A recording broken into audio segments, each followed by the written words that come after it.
Hi, I'm Mr. Khanna, and today I'm going to be talking about the next topic of Module 1. And to do that, we're going to be using the place value chart to help show the inequalities between two different numbers.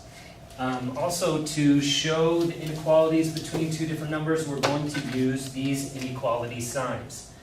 This is the less than sign, this is the greater than sign. From reading left to right, whatever is on this side of this sign is going to be less than the number on the right side. You can think of this as a smaller point, therefore it's a lesser value. This is a bigger wide opening, therefore it's a greater value. And the opposite right here. The greater value is going to be on this side, the smaller point leads to the lesser value. So to give an example, let's start with a couple numbers. We'll do 342 and 6/10. And then on this side, we're going to have 34 and 26/100.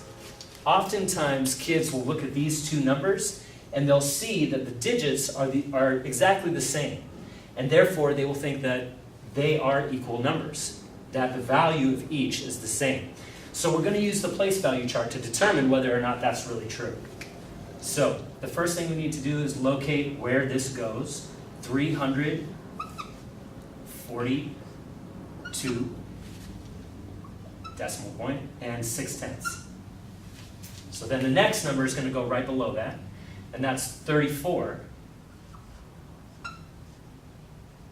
and 2/10, 6/100, 26/100. When you look at this on the place value chart, it's easy to see that the value of the top number, the first number, is greater than the value of the one below it.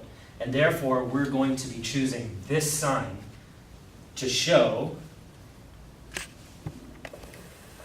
that 342 and 6/10 is greater than 34 and 26/100. So for the next number, we're going to, or the next two numbers, we're going to choose ones that have different digits, because sometimes that can be a little bit confusing as well.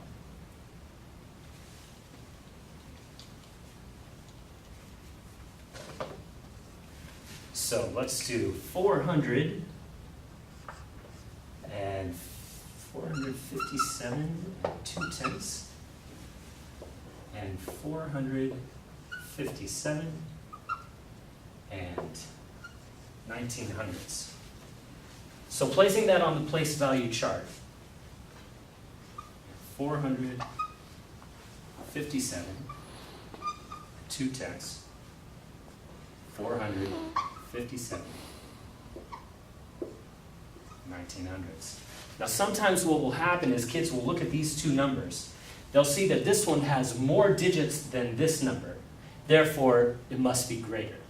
However, when we look at the place value chart, we can see that this number has a 2 in the tens place. This one has a 1 in the tens place. This one is has a lower value than the above number. Even though this is 9/100, 19/100 is still less than 2/10. If we added a 0 here, we can see that 20/100 is still greater than 19/100. So therefore, we would have a greater than sign right there.